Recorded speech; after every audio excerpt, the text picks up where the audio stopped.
નમસ્કાર, media news સમાચાર સાથે હું છું જિજ્ઞાસા। મીડિયા ન્યૂઝમાં સૌથી પહેલા વાત કરીશું રાજ્યના વાતાવરણની। તો હવામાન નિષ્ણાત અંબાલાલ પટેલની આગાહી સામે આવી છે, કેમ કે રાજ્યનું વાતાવરણ આજથી જ પલટાવાની શક્યતા વ્યક્ત કરી છે। 4 જૂન સુધીમાં ગુજરાતમાં ગાજવીજ સાથે વરસાદની છે શક્યતા। પંચમહાલ, દાહોદ, મહીસાગરમાં 2 થી 2.5 ઇંચ વરસાદ પડી શકે। દક્ષિણ અને મધ્ય ગુજરાતમાં 1 ઇંચથી વધારે વરસાદની છે શક્યતા। સૌરાષ્ટ્ર અને ઉત્તર ગુજરાતના જિલ્લાઓમાં પણ પડશે વરસાદ।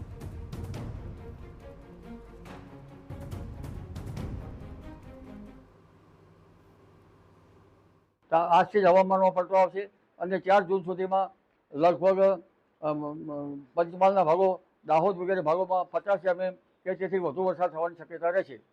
આ ઉપરાંત વડોદરાના ભાગોમાં 1 ઇંચ કે તેથી વધુ વરસાદ થવાની શક્યતા રહેશે અને દક્ષિણ ગુજરાતના ભાગોમાં પણ 1 ઇંચ કે તેથી વધુ વરસાદ થવાની શક્યતા રહેશે।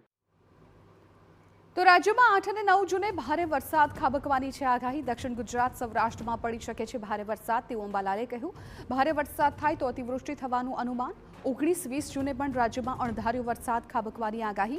20 જૂન બાદ ખેતીલાયક વરસાદ થઈ શકે છે। અલ નીનોને કારણે રાજ્યમાં વધતો ઓછો વરસાદ રહેવાની છે શક્યતા।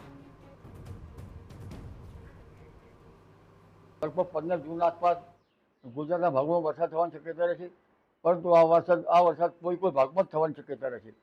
તારીખ 20મી જૂનથી અણધાર્યો વરસાદ થવાની શક્યતા રહેશે અને 20 થી 28 જૂન વચ્ચે રાજ્યના ઘણા ભાગમાં સારો વરસાદ થવાની શક્યતા રહેશે। તો રાજ્યના અન્ય ભાગોમાં પણ 1 ઇંચથી વધુ વરસાદ પડી શકે છે, જે પ્રકારે અંબાલાલે આગાહી કરી છે। 8 અને 9 જૂને ભારે વરસાદની શક્યતા છે અને આજથી જ વાતાવરણમાં પલટાની પણ અંબાલાલ પટેલે આગાહી વ્યક્ત કરી છે। ખાસ તો દક્ષિણ ગુજરાત, સૌરાષ્ટ્રમાં ભારે વરસાદની આગાહી વ્યક્ત કરવામાં આવી છે અને આ સાથે જ 19 અને 20 જૂને પણ અણધાર્યો વરસાદ ખાબકે તેવા પણ એંધાણ વ્યક્ત કરવામાં આવ્યા છે। તો 20 જૂન બાદ ખેતીલાયક વરસાદ થઈ શકે છે, એટલે ખેડૂતો માટે ખૂબ ખુશીના સમાચાર કહી શકાય, કેમ કે 20 જૂન બાદ ખેતીલાયક વરસાદની સંભાવના વ્યક્ત કરવામાં આવી છે। અલ નીનોને કારણે ક્યાંક વરસાદ ઓછો પડે તેવી પણ શક્યતાઓ હાલ જોવામાં આવી રહી છે।